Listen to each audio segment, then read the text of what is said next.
kembali lagi dengan video pembelajaran kita. Kali ini kita akan mempelajari mengenai pajak penghasilan lintas batas. Materi yang pertama yaitu mengenai prinsip dasar yurisdiksi pajak internasional. Yurisdiksi pemajakan suatu negara didasarkan pada dua prinsip fundamental yang berlaku secara universal. Yang pertama ada source principle atau asas sumber, yaitu memberikan hak kepada negara untuk mengenakan pajak atas penghasilan yang bersumber dari wilayahnya, tidak peduli siapa penerimanya, baik warga negara, penduduk maupun orang asing. Yang kedua ada residence principle atau asas domisili, memberikan hak kepada negara untuk mengenakan pajak atas seluruh penghasilan wajib pajak yang berdomisili atau bertempat tinggal atau berkedudukan di wilayahnya, termasuk penghasilan yang bersumber dari luar negeri atau worldwide income. Nah, kalau Indonesia menganut prinsip yang mana ya? Ternyata Indonesia menganut kedua prinsip secara bersamaan, yaitu sebagai negara sumber atau source country, Indonesia mengenakan PPh pasal 26 atas penghasilan yang bersumber dari Indonesia dan diterima oleh SPLN. Sebagai negara domisili atau residence country, Indonesia mengenakan PPh atas seluruh penghasilan atau worldwide income kepada WP dalam negeri atau WPDN, termasuk penghasilan dari luar negeri. Namun, dengan menerapkan kedua prinsip ini secara bersamaan, dapat menimbulkan pajak berganda atau double taxation. Untuk mencegah adanya double taxation, Indonesia menerapkan kredit pajak luar negeri atau pasal 24 UU PPh.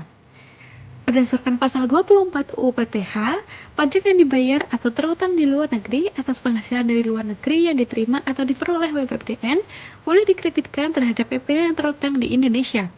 Kredit pajak luar negeri menerapkan metode ordinary credit dengan per country limitation. Nah, karena dari tadi kita menyinggung mengenai WPDN dan SPLN, maka berikut adalah perbedaannya. Karena kita menyinggung mengenai PPh pasal 26 sebelumnya, maka berikut merupakan objek dan tarifnya. PPh pasal 26 merupakan pajak yang dikenakan atas penghasilan yang diterima atau diperoleh SPLN dari Indonesia. Tarif standarnya adalah 20% dan bersifat final dari jumlah bruto. Objek PPh pasal 26 meliputi berbagai jenis penghasilan. Namun, dalam penerapannya, PPh 26 mengalami tantangan nih, yaitu mengenai transaksi digital, seperti pembayaran lisensi, langganan platform, iklan digital, dan pembelian konten digital. Perdebatan utamanya, apakah pembayaran atas layanan digital ini merupakan royalti, PPh pasal 26 tarif 20%, atau business profit yang hanya dipajaki jika ada BUT-nya. Menyinggung mengenai BUT, apa sih BUT itu? BUT atau bentuk usaha tetap berdasarkan pasal 2 ayat 5 UU PPh adalah bentuk usaha yang digunakan oleh orang pribadi yang tidak bertempat tinggal di Indonesia atau yang berada di Indonesia tidak lebih dari 183 hari dan badan yang tidak didirikan dan tidak berkedudukan di Indonesia untuk menjalankan usaha atau melakukan kegiatan di Indonesia. Dan ternyata BUT ini perlakuan pajaknya dibersamakan dengan WP Badan Dalam Negeri dengan tarif umum yaitu 22%. Namun, BUT ini dapat dikenai branch profit tax atau BPT sebesar 20% atas laba setelah pajak jika dikirimkan atau dianggap dikirimkan ke kantor pusat luar negeri. Sebelumnya kita membahas mengenai double taxation, maka materi berikut merupakan P3B dan syarat pemanfaatannya.